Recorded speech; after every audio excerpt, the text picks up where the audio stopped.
Rail मंत्रालय के अनुदान मांगों के मैं पूर्ण समर्थन करने के लिए यहाँ खड़ा हुआ हूँ। और सभापति महोदय, आपने मेरे को बोलने के लिए समय दिया, इसलिए मैं आपको धन्यवाद देना चाहता हूँ। नरेंद्र मोदी देश की यशस्वी प्रधानमंत्री और हमारा जो रेलवे विभाग के मंत्री है अश्विनी वैष्णव जी, हम तो धन्यवाद देना चाहता हूं कि हमारा उड़ीसा को रिप्रेजेंट करते हैं माननीय मंत्री अश्विनी वैष्णव जी, और इतने सही ढंग से रेलवे को चलाते हैं, रेलवे विभाग को। अभी जो चर्चा चल रहा है, जो प्रतिपक्ष के लोगों हैं सभी ने सराहना किए, उनको धन्यवाद देते हैं कि बोलते हैं कि सही ढंग से रेलवे के चलाते हैं। इसलिए हम उड़ीसा के लोग हम प्राउड है उनके लिए, उनको धन्यवाद देना चाहते हैं। नरेंद्र मोदी जी के नेतृत्व में विकसित भारत, देश को एक शक्तिशाली राष्ट्र निर्माण के लिए जो संकल्प उन्होंने किए हैं, सही में एक साधु हमारा जो क्षेत्र है, मैं जिस क्षेत्र से आता हूं, एक गंधमार्दन पहाड़ी क्षेत्र है, एक गिरिजा बाबा एक संत वहां रहते हैं।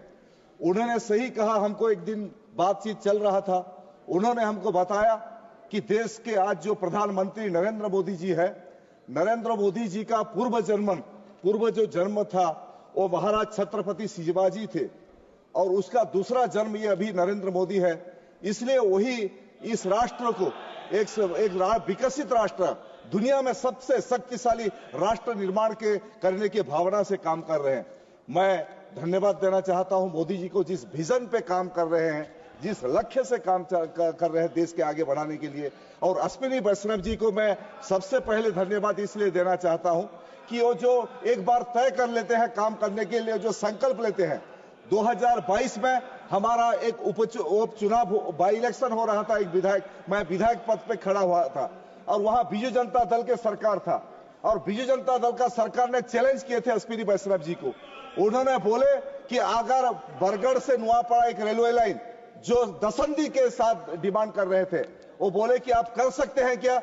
अश्विनी वैष्णव जी खोला चैलेंज किए थे बीजू जनता दल सरकार को, बोले जिस दिन सरकार ने हमको जमीन दे देगा, दूसरे दिन हम रेलवे पटरी बिछाने के काम करेंगे। और वो काम करके जब सरकार परिवर्तन हुआ उड़ीसा में, भारतीय जनता पार्टी का सरकार बना, मोहन मांझी के नेतृत्व में बीजेपी का सरकार बना, जमीन दिए, और अश्विनी वैष्णव जी ने वो जो बोले थे वो दिखा दिए कि 138 किलोमीटर 2926 करोड़ का रुपया को सैंक्शन किए। इसलिए मैं तहे दिल से धन्यवाद देना चाहता हूं फिर एक बार अश्विनी वैष्णव जी को।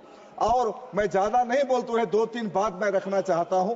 पहला बात यह है कि हमारा जो क्षेत्र है, हम उस क्षेत्र के जो कुछ काम है, जो मैं अश्विनी वैष्णव जी के साथ बातचीत भी किया हूं कि हमारा क्षेत्र, इसलिए मैं धन्यवाद फिर एक बार देना चाहता हूं। 59 रेलवे स्टेशन, अब्रुष स्टेशन के काम चल रहे हैं हमारा उड़ीसा क्षेत्र में, और 100% इलेक्ट्रिफिकेशन कर चुके हैं। ट्रैक काफी ज्यादा डबल ट्रैक बन चुका है। और 2009-14 में उड़ीसा को 838 करोड़ मिला था। 2025-26 में 10,599 करोड़ रुपया अभी सैंक्शन उड़ीसा को हुआ है। और इसके बारे में 1-2-3 बात जो मैं रेलवे मिनिस्टर जी का ध्यान आकर्षण करना चाहता हूं। आज झारसुगुड़ा में एक स्ट्राइक चल रहा है रेलवे लाइन के ऊपर। एक झारसुगुड़ा का जो एक रेलवे लाइन का ट्रैक था, उसको रेलवे डिपार्टमेंट लोगों ने ब्लॉक कर दिया है, जिसमें धारणा चल रहा है। मैं उनका दृष्टि आकर्षण करना चाहता हूं कि वहां जो लोगों का डिमांड है वो रास्ता को थोड़ा खोला जाए।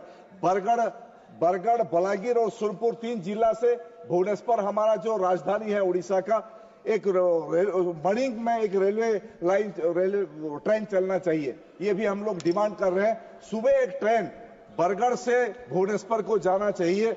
दूसरा बात, कोरोना काल समय जो ब्रजराज नगर, बरगढ़, अताबीरा जिस स्टेशन में ट्रेन रुकते थे और बंद हो चुका है, थोड़ा कोशिश करेंगे वो सभी ट्रेन को फिर एक बार रुकने के लोगों का डिमांड है। बेलपहाड़ रेलवे स्टेशन में 3 साल पहले मोदी जी एक शिलान्यास किए थे फ्लाईओवर करने के लिए, अभी वो काम रुक गया है, उसको फिर तुरंत कैसे शुरू करेंगे। ये सारे विषय पर मैं चाहता हूं कि हमारा जो उड़ीसा का प्राउड है, हमारा गर्व है अश्विनी वैष्णव जी, वो काम थोड़ा देखेंगे, वो काम को आगे बढ़ाएंगे। धन्यवाद।